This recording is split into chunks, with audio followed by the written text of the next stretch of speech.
Cotignac. Cotignac est une commune française située dans le département du Var, en région Provence-Alpes-Côte d'Azur. Ce village est dans le diocèse de Fréjus-Toulon. C'est un lieu de pèlerinage catholique. Ce petit village typiquement provençal fut marqué par les apparitions de la Vierge Marie et de l'Enfant Jésus d'une part, et de Saint Joseph d'autre part. Cela fait de ce petit village le seul au monde où l'ensemble de la Sainte Famille soit apparu. Histoire du sanctuaire.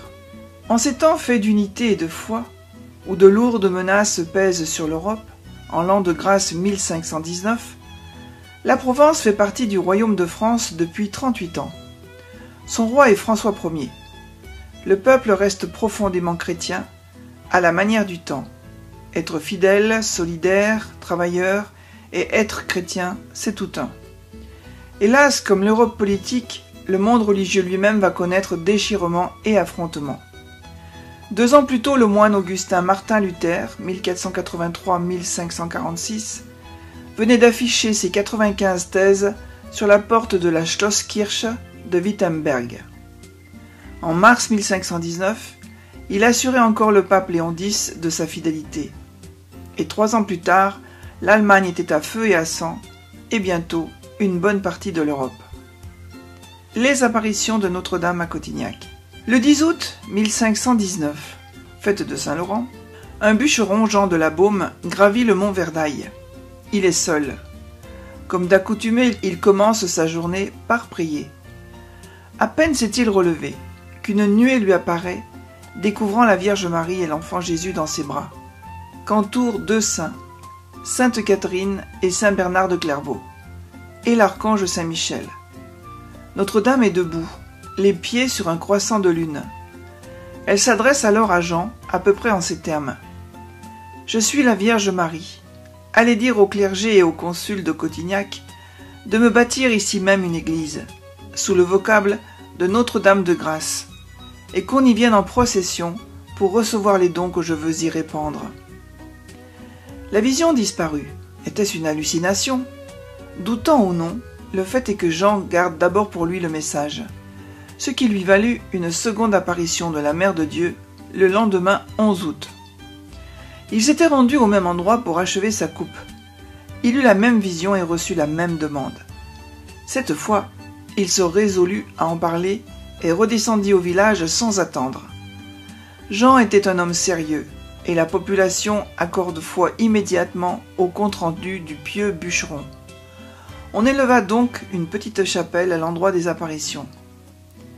Cette chapelle se révélera rapidement trop petite. 5 ans plus tard, on projetait déjà de la remplacer par un sanctuaire d'une taille semblable à celui d'aujourd'hui. Ce sera chose faite en 1537. L'approbation ecclésiastique fut rapidement obtenue, car en date du 17 mars 1521 déjà, par une bulle, le pape Léon X accordait une série de privilèges au sanctuaire marial provençal de Cotignac. Après les apparitions, l'affluence croissante des pèlerins donne une idée du nombre de grâces accordées, au point que les responsables municipaux durent réglementer les pèlerinages, l'organisation, l'accueil, etc.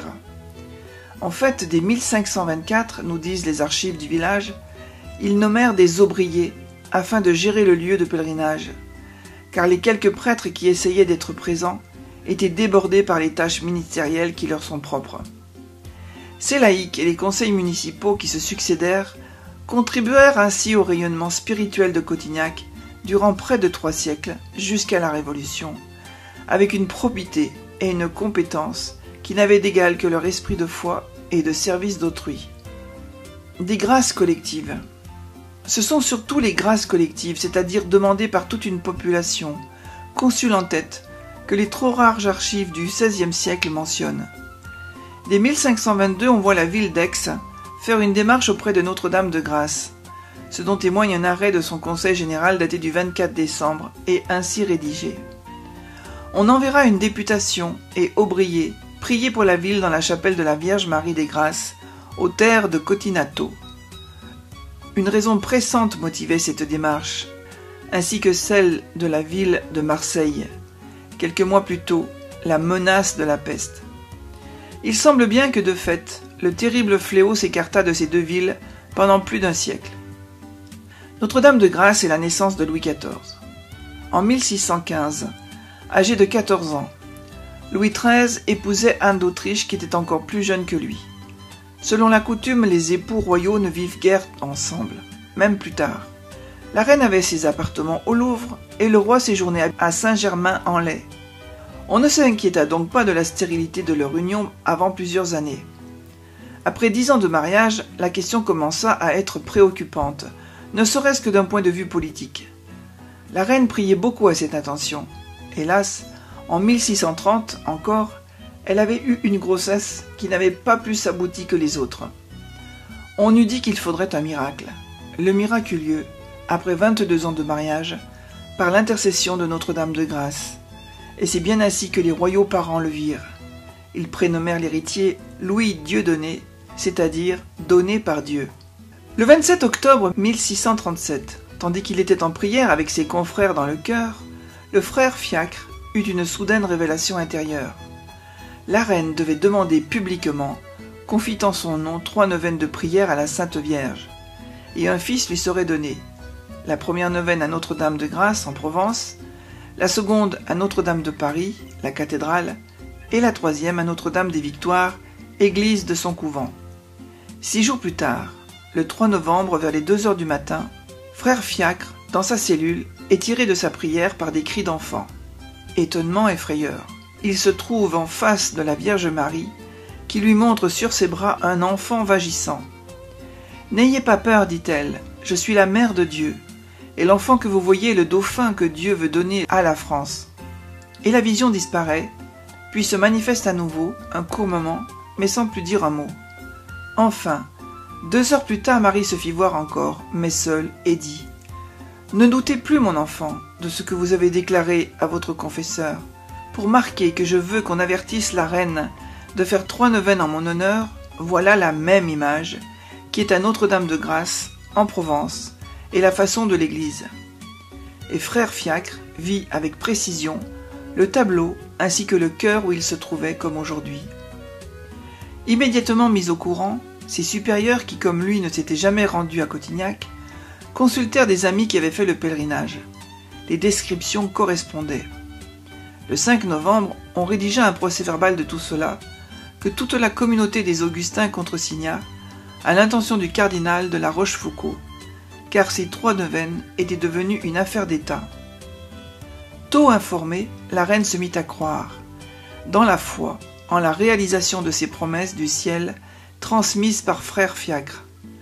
Son époux le roi en entendit parler de son côté, mais l'avis du cardinal était déterminant, et celui-ci se renseignait.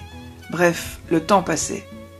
Mais, sous une forte inspiration intérieure, le 8 novembre 1637, frère Fiacre avait déjà commencé les 3 neuvaines au nom de la reine. Les neuvaines se terminent le 5 décembre suivant. 9 mois plus tard, le 5 septembre 1638, Louis XIV allait naître à Saint-Germain-en-Laye. Le vœu de Louis XIII. Au premier jour de février 1638, la reine sentit l'enfant remuer en elle. Elle n'eut plus qu'un désir, connaître le fameux frère Fiacre. L'humble religieux fut donc obligé de se rendre au Louvre, et aussi confus qu'ému, il vit la reine s'agenouiller devant lui et le remercier. C'est dire combien Anne d'Autriche avait confiance en l'heureux aboutissement de sa grossesse. Le roi et la reine étant absolument sûrs dans la foi de l'heureux terme, il devenait absurde, voire indécent d'attendre encore, avant de promulguer le fameux vœu de Louis XIII, conçu comme un remerciement. Le roi signa donc cette consécration qui vouait la France à Notre-Dame, le 10 février 1638.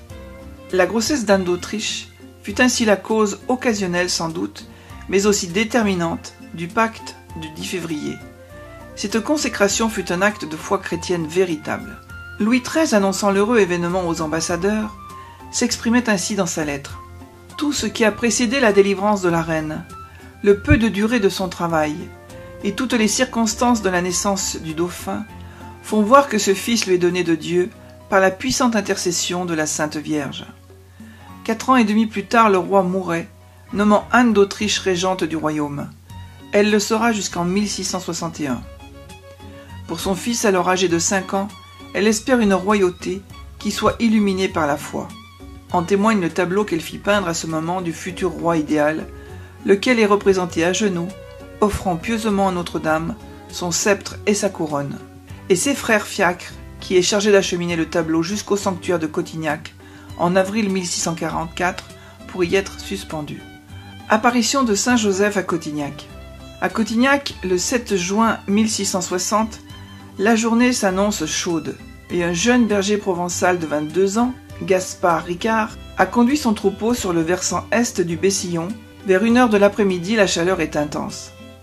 Assoiffé, il s'allonge sur le sol rocailleux, quand soudain, un homme d'imposante stature se tient près de lui et indique un rocher en lui disant « Je suis Joseph, enlève-le et tu boiras. » La pierre est lourde, 8 hommes pourront à peine la déplacer. Comment Gaspard la souleverait-il? Mais le vénérable vieillard, comme disent les récits de l'époque, réitère son ordre. Le berger obéit, déplace le rocher et découvre une eau fraîche qui commence à ruisseler. Il boit aussitôt avec avidité. Lorsqu'il se relève, l'apparition a déjà disparu. Sans plus attendre, il va porter la nouvelle au village et les curieux arrivent, 3 heures après l'événement, en un lieu que tous savent être dépourvu de source, une eau abondante s'écoule. La font Saint-Joseph ne s'est jamais tarie au pied du sanctuaire. Les grâces non plus, dont on ne saurait faire la liste. À tous ceux qui prient avec foi, Saint-Joseph répond avec son cœur de père. Il ramène le cœur des enfants vers leurs parents, protège les enfants à naître, réconcilie des frères désunis, rend le goût de vivre, notent les bénédictines. L'eau de Saint-Joseph fait des miracles. Tout le monde boit et emporte de cette eau. Cotignac est donc un lieu unique dans le monde, puisque l'Église reconnaît qu'il y a 2 apparitions de la Vierge Marie et une apparition de Saint-Joseph. On vénère ainsi à Cotignac la Vierge Marie et Saint-Joseph, et par extension toute la Sainte Famille. Prière à Notre-Dame de Grâce. Mère de la Divine Grâce, dans votre apparition au Mont Verdaille, vous nous avez invités à solliciter vos faveurs. Nous accourons avec confiance implorer votre secours. Accordez aux justes la persévérance, aux âmes tristes la consolation, aux cœurs abattus le courage et la confiance, aux malades la santé, aux pécheurs le repentir et le pardon, aux âmes du purgatoire soulagement et délivrance. À chacun de nous votre maternelle protection. Nous implorons surtout votre assistance à l'heure de notre mort. Soyez notre avocate au jugement de Dieu. Nous voulons au ciel vous dire éternellement notre reconnaissance. Notre Dame de grâce, priez pour nous.